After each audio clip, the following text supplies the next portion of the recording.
time for WTAP's Football Frenzy, the Mid-Ohio Valley's home for the most complete football action.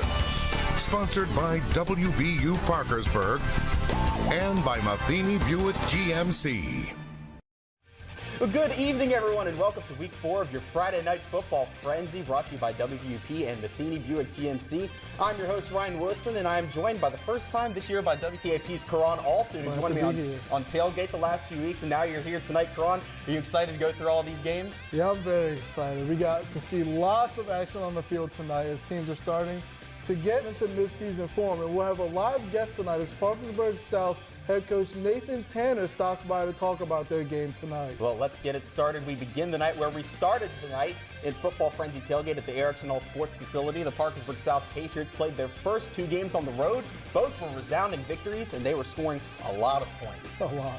Parkersburg South's averaging over 77 points per game, and then wins over Capital and University. And they finally return home tonight to take on the Flying Eagles of Woodrow Wilson High School. And it's all part of their journey as they hope to reach back-to-back state championships. So let's get out to Erickson. As South was getting it done on the defensive end, Devin Richardson fires a short pass, but it's intercepted by Tristan Walker.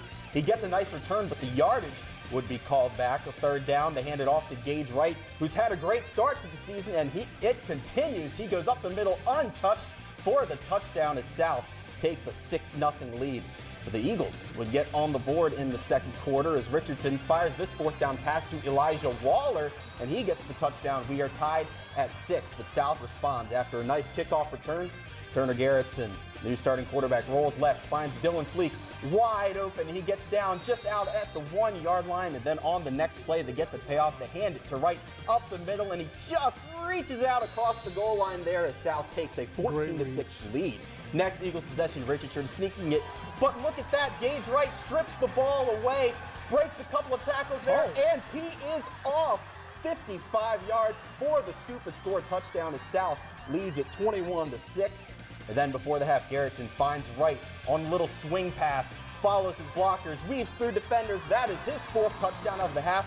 Parkersburg South rolls to 3-0 with a 56-20 win over Woodrow Wilson as they look ahead to their matchup next week in the Crosstown Showdown. Karan. And we'll have to check in with those Parkersburg Big Reds as they were on the road taking on South Charleston. The Big Reds come to play. David Parsons fakes a handoff, faked me out and the cameraman, who takes off down the sideline and drives right down the sideline, and the score, 7-0 Parkersburg. Some special teams love for all you out there. Zane Lewis blocks the punt, and they recover at the 1-yard line. The player thought it was a touchdown. It was close, but it's just outside. They will convert. Jaquel Shelton gets the handoff. He will zig and zag and jump and roll into the end zone, 14-0. David Parsons again with the fake. This time he does it with his arm, launching the ball to Anthony Ice, who takes it in for the touchdown, 21-0. This time the Black Eagles bobble the snap, and Matthew Stallnacher scoops up the ball, takes it the distance, and he will score, 28-0. Parsons again with his arm. Hits Matthew Stallnacher RPO, and he walks in for the touchdown, 35-0 in the first quarter. The Big Reds will advance to 3-0 as they take down South Charleston 63-0. That's setting up a big game next week. Let's head down to Elizabeth, the defending state champion Williamstown Yellow Jackets on the road taking on Work County. Williamstown quarterback Maxwell Molessa is going to find Cooper Martin there for the 9-yard touchdown. Jackets on the board first. Now, Work County quarterback Chase Channing Lowe responds a direct snap, and he's going to bounce off a couple defenders there and outrun them, tiptoeing down the sidelines. He's knocked out of bounds just by the goal line, and Lowe is rewarded here on the following play as he keeps it in for the 4-yard touchdown run, gives the Tigers a 7-6 lead. Then Maxwell Molessa and the Jackets respond. He'll keep it himself. He'll shed a couple of tacklers, and he is gone. His speed is too much for those Tigers. That's a 51-yard touchdown for Molessa. Doing it all for the Jackets once again. Now Williamstown's Lincoln Joy is going to catch it behind the line of scrimmage and finds Louis Goodnow with a little trickeration there.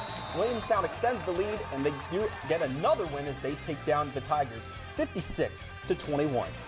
And at Stadium Field in Parkersburg, Belpre was the home team as they were taking on the Waterford Wildcats. Waterford will start early in the first quarter where Colton Jones outruns Belpre defenders and takes it in from 17 yards for a score, 6-0 Waterford. Waterford early and often. This time, Dylan Taylor pinballs between two defenders and walks his way into the end zone to put the Waterford Wildcats up 12-0.